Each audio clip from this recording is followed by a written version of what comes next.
אתה חושב שזה מוכן?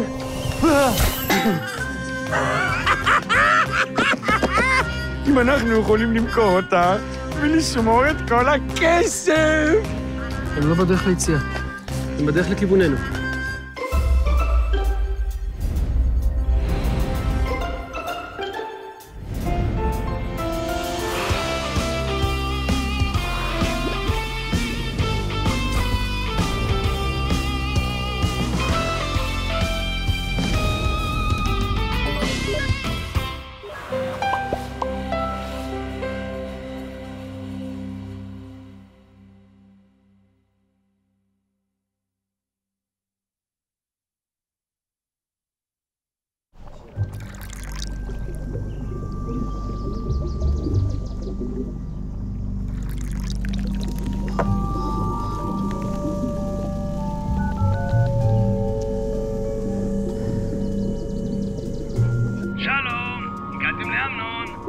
שאני ישן, או שאני עסוק בלעשות מלא כסף.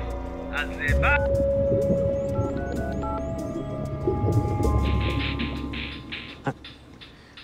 אמנון, אבל אם לא תענה לה, היא בסוף תקלוט, היא תבין שמשהו לא בסדר. מורדי, עד שהיא תקלוט, אנחנו נהיה רחוקים מפה. עשירים! עשירים ומאושרים. תכלס. בעזרת השם. בעזרת השם. מורדי, אתה צריך להיות מרוכז, לא לפספס שום פרט, ולהיות איתי בקשר כל הזמן. שתצלצל עד מחר. נו כבר, לך עד שם.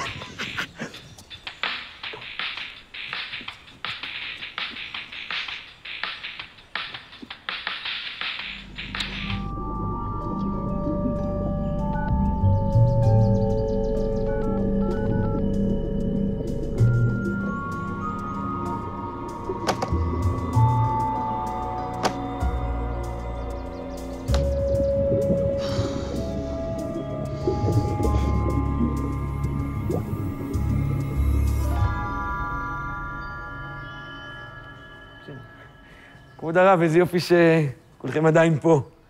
איזה כיף שאתה פה. בוא, שב, תלמד.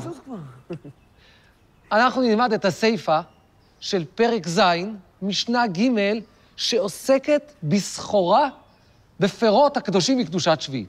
הצבא צובע לעצמו, ולא יצבע בשכר, שאין עושים סחורה בפירות שביעית, ולא יהיה לוקח ירקות שדה ומוכר בשוק. אבל הוא לוקט, ובנו מוכר על ידו, לקח לעצמו והותיר. מותר למכרן. נאמר בפסוק, והייתה שבת הארץ לכם לאוכלה, ודרשו חכמים לאוכלה ולא לסחורה. רגע, זה אומר שאסור למכור פירות שקדושים בקדושת שביעית? נכון. אסור לעשות סחורה בפירות שביעית. ראינו שאפילו לקטוף אותם מותר רק בכמות קטנה. אתה לא בעל הבית, ובטח שאתה לא יכול לסחור בהם. אתה לא בטוח על זה שלך שהיא הרבה יותר כאילו. נראה לי. הנה, אמנון. מהר, בוא. בבקבוק הזה יש כנראה את המרקחת. אבל למה מורדי לא איתו? מורדי בבית הכנסת. בבית כנסת? למה הוא עוד פעם לומד עם הרב רימון? כבר יש להם את המרקחת. אתה בטוח שהאפליקציה עובדת? כבר אמרתי לך שכן.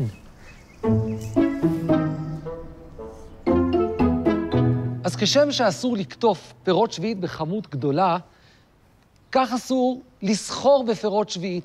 הרעיון המשותף של כל הדברים האלה, אתה לא בעל הבית. אתה לא יכול לקטוף כמות גדולה, אתה לא יכול למכור אותם ולהתנהג כאילו שאתה בעלים שלהם.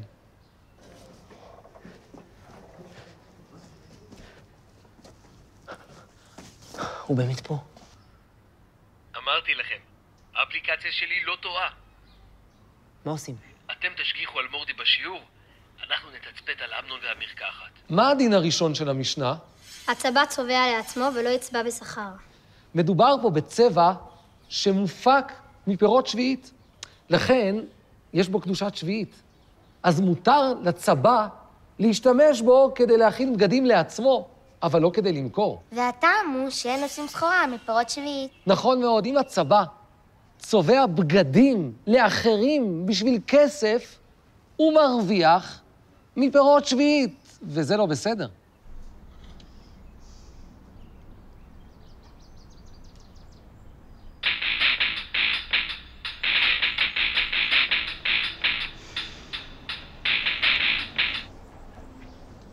כן, מה קורה? הכל בסדר. הסחורה אצלך? יש קצת עיכובים. אילנה, קצת עיכובים. אין זמן לעיכובים. הרבה אנשים מחכים לזה. אני מחכה עד מחר וזהו.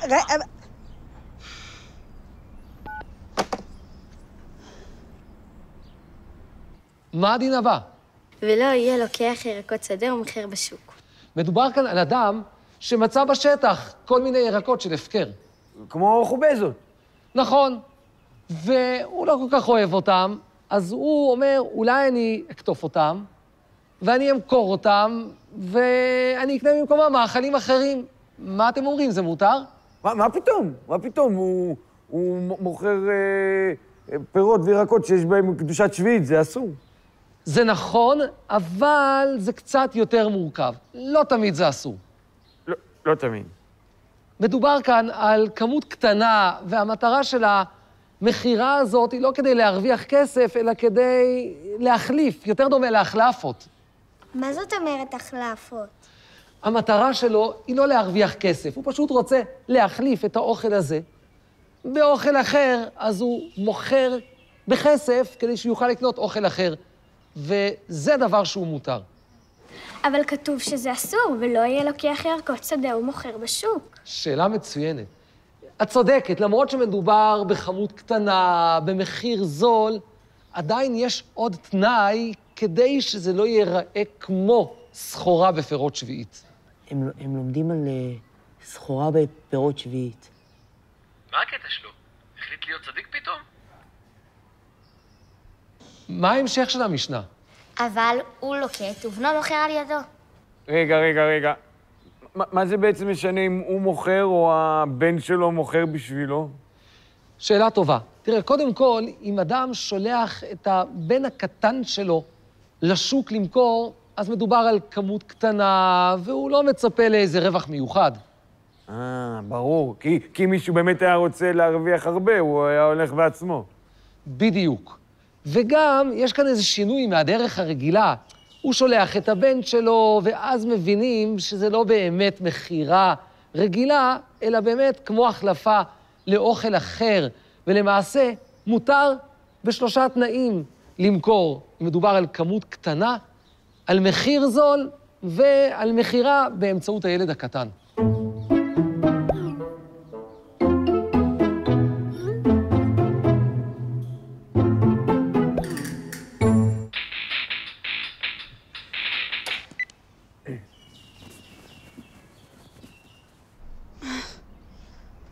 גם הוא לא עונה לי, מה זה?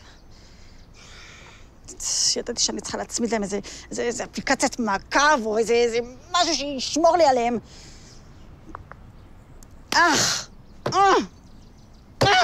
לקח לעצמו והותיר, מותר למחרן. מדובר פה על עיקרון דומה. אדם לקח פירות כדי לאכול, אבל הוא אכל ונשארו לו פירות, הוא לא סיים. את המעט שנשאר לו, מותר לו למכור. כי ברור שלמכור שאריות של אוכל זה לא דרך מסחר. רגע, תכלס, כבוד הרב, מותר או אסור לסחור בפירות שביעית? אם המכירה היא בשביל לעשות רווח, אסור. אבל אם מדובר על כמות קטנה, בזול, ולא בצורה מסחרית, אז מותר. הבנתי, הם כנראה רוצים למכור אותה מרקחת בעצמם. לא רוצים להביא את המרקחת לאילנה כדי שתמכור אותה? אז זהו, שהם כנראה רוצים לעקוף את אילנה. בגלל זה הם לומדים איך למכור פירות שביעית. חשוב לדעת שגם כאשר מותר למכור פירות שביעית, אי אפשר לעשות את זה בדרך הרגילה. אי אפשר לשקול אותם, למדוד אותם, לספור אותם. אז איך עושים את זה? עושים אומדן, כלומר, הערכה בערך כמה יש כאן. כן, מורדי. מרקחת. אפשר למכור? מרקחת, אתה מתכוון לריבה? לא משנה, לא משנה. רגע, אבל בשנת שמיטה, מוכרים במכולת ירקות ופירות? בימינו יש כל מיני פתרונות הלכתיים שבהם לא עוברים על איסור סחורה בפירות שביעית. למשל, אוצר בית דין, למשל, ירקות של מצה מנותק, למשל, היתר מכירה או יבול נוכרי, כל אחד נוהג כמנהגו. דבר נוסף שחשוב לדעת, שהכסף שמקבלים על מכירה של פירות שקדושים בקדושת שביעית, גם הכסף קדוש. מה, הכסף קדוש? זה נשמע טוב. טוב, אבל בכסף שהתקדש בקדושת שביעית, מותר לקנות רק אוכל. ואת האוכל שקונים, גם הוא נהיה קדוש, ואז הכסף הופך להיות כסף לא קדוש, כסף של חול. למשל, אם קנית עם הכסף שווארמה, זה נהיה קדוש בקדושת שביעית. שווארמה עם קדושת שביעית תשמע טוב. אתה לא קולט? אם עכשיו מוכרים את המרקחת, כל האוכל שהם יקנו מהכסף הזה, הכל יהיה לקדושת שביעית. איך נוכל לעקוב אחרי כל זה? איזה בלגן.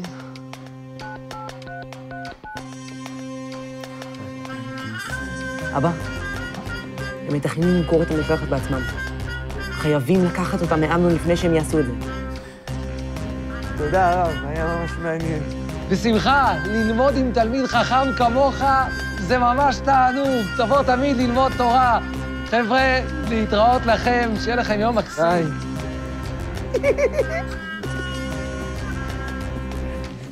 שיעור נגמר.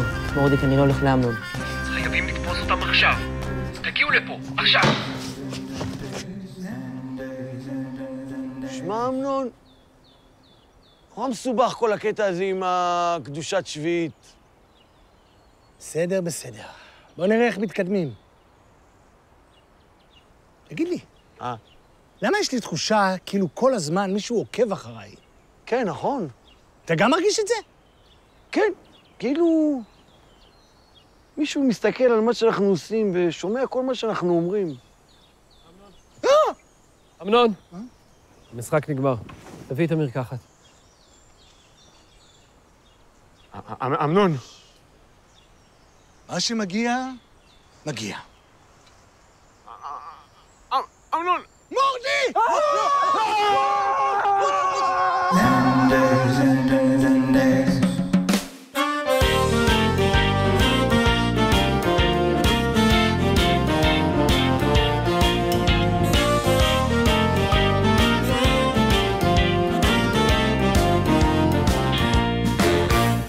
אמרו לי נשמה, רוץ ללמוד משנה. שאלתי איך לרוץ, איך בכלל ללכת.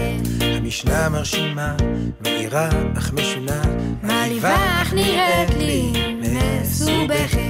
אמרו לי קח סרטון ובוא שיטה בדרך, והמשנה פתאום פשוטה ונהדרת.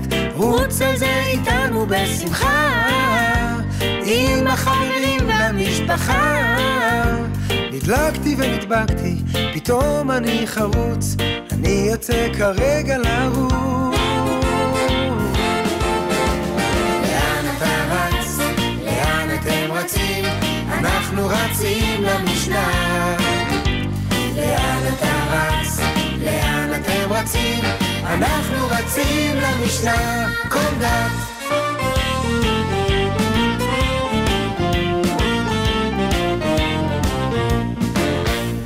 וכיצד לומדים, מחפשים את הדין, וכשהם מוצאים כבר יודעים איך להמשיך בפילוח. הדין תמיד אחרי תיאור המקרה, מצאתם עוד מעט, תוכלו לנוח.